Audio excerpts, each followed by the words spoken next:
In solar installations, we are not as concerned with a point dead or a distributed dead load. Typically, when you add the solar panels and the racking system, you get about 3 pounds per square foot, which is really not that much when you consider if you stand on a roof and consume a square foot of space, that's a lot more. So what we're concerned about in the industry is wind uplift.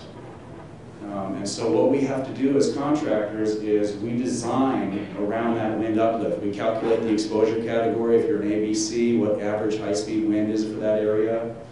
And then we counterbalance that with the number of penetrations that we make, the length of the lag screw, what type of rafter or structure we're lagging into, the pitch on the screw, and once we have those things, we will calculate the number of penetrations that we need to far exceed any potential wind uplift.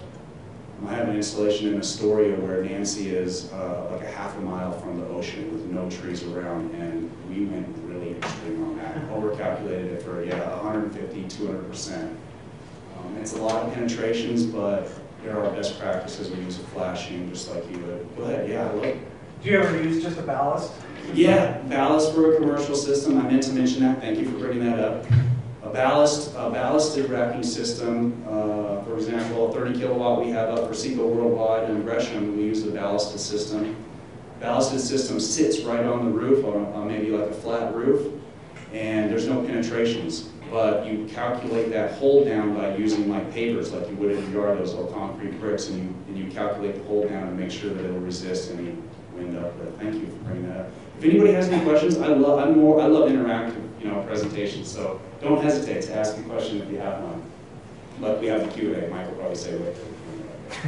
The balance of system components. So the balance of system is everything that's from the rack and the panels on down. And I mentioned before, we have to convert the DC to AC so that it'll synchronize with the grid. So what's going on is this is a string inverter, we call that. The DC is coming down. This was a new construction, so we were able to run the conduit inside the drywall. So it comes down to the inverter. It actually comes down through the DC disconnect first, through this raceway, up to the inverter. The inverter converts it from DC to AC so that it can synchronize with the grid. You can exchange power with them. Out here, through a solar kilowatt hour meter, and the solar kilowatt hour meter just records pure kilowatt hours that flow through the inverter and through there before it ever touches your service panel and before it's ever consumed in your home. So that, if I said that your 3 kilowatt array will produce 3,000 kilowatt hours a year, and after a year you go out there and it only produces 2,500 kilowatt hours, you have somebody's head to go after. So you have proof of what I say. Let's see. So, microinverters. Anybody heard of microinverters? No? So string inverter was that other one. This is a microinverter, and this actually attaches to the railing and converts the DC to AC behind every single panel. So instead of having one single string inverter, you now might have 18 if it's a residential system, or hundreds if it's a commercial system. The advantage of a microinverter is that if you have, we wire solar panels in parallel, in series, and then we parallel those together. If you have 2 strings of 9, we call that, I'll try not to go too deep, but if you have 2 strings of 9 and 9 panels in one string, and you have shadow on one of those solar panels, it may affect every solar panel in that string. So the advantage of a microinverter is that not if one panel is affected, the rest of the panels are not affected in that process, so that you increase your output. Then there's a disadvantage. Now the power electronics, the heart and brain of your system, the part that if anything fails, this would be the one. Instead of having one failure point, you now have 18 or hundreds of them. And they're also out in the elements where you can place a string inverter inside or protect it. So there's advantages, disadvantages. So far, Enphase and Solar Edge, a couple of the microinverter manufacturers, have strong executive teams, high success, low failure rate, and 15-year warranties compared to a typical 10-year warranty on a string inverter. So that brings me to the next point. So what we're going to see eventually, we're going to transfer away from a string inverter or even an inverter being a separate part of the panel, and it's now going to be integrated into the solar panel. So Enphase is going to announce on June 6th, I think that their big announcement is that they're going to increase their warranty to 25 years because most solar panels have a 25-year warranty. I think they're going to increase that to 25 years because their long-term strategy is to to combine with the manufacturer and deliver a single AC module, which now is just a much easier. Now for me, that's a lot easier process. It doesn't cost me as much, which means it doesn't cost you as much.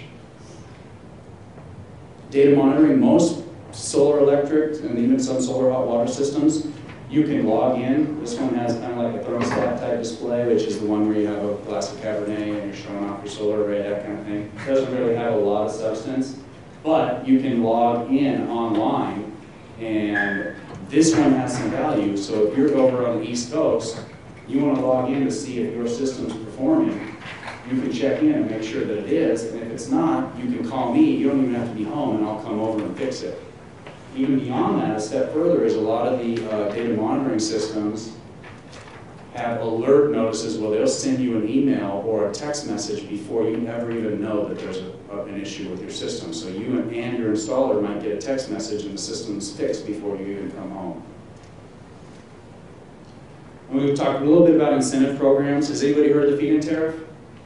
No? Mike? Yeah?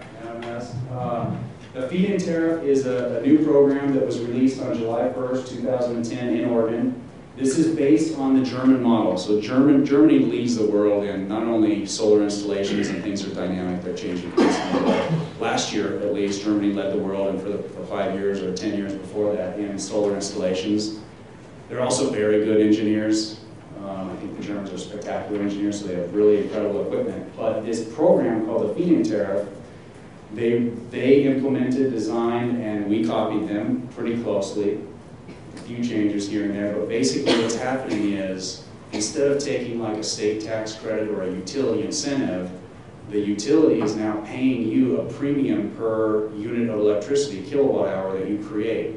So going back to that solar kilowatt hour meter that records cumulative kilowatt hours before it ever touches your service panel, that's what they're looking at now on an annual basis, and actually a monthly basis. And the utility now, PGE or Pacific Power, will write you a check monthly for the production of your system. The first round, so what's going on is this is a pilot program in Oregon right now. It was released on July 1st, 2010. It's going to be re-released about every 6 months. They started out at a really premium, at an exceptional rate, where the economics were so in favor of the customer. And what they're going to do each round is drop that rate that they pay until the program doesn't sell out in minutes. It sells out in 3 to 5 minutes, sometimes 15, right in there every single time. At 8 a.m. I'm online hitting refresh, and then I reserve space for my customer, and it's sold out. So what they're doing is they have written into the guidelines for the program is that as soon as it doesn't sell out that quickly, then they're going to raise the price again, the rate that they pay you. And then they're going to go back and forth until they find that sweet spot, which is going to be the lowest that they can pay you for them, which benefits them, but it's high enough that you'll still make the investment. And so this pilot program, after 3 years, they're going to finalize on that rate. And it's a 15-year agreement with the utility, so you get a monthly check from the utility for the next 15 years. An example of one of my customers in Estacada, Dan Ferris, has an 8-kilowatt system. It cost him about $50,000. He got a 30% federal tax credit on it, so minus $15,000. His final system cost was $35,000. The cumulative amount of those payments that he's going to get from the utility are $75,000. So Dan's not a green bean like you and I. He's a finance guy, and he saw the economics associated with that, and he called his buddy Dean, and we installed a system for Dan and Dean out there, and they're doing really well. Go ahead. What's the utility's interest in doing this? That's a great question. It seems like it's costing them, unless the price of electricity skyrockets, it's costing them more than they're making. That's a great question. I think that Adam could probably help me out with this too, but what's going on then is if they can turn your home and thousands of other homes into a small utility in itself and pay you for that, it saves them the cost of building the infrastructure of more power plants.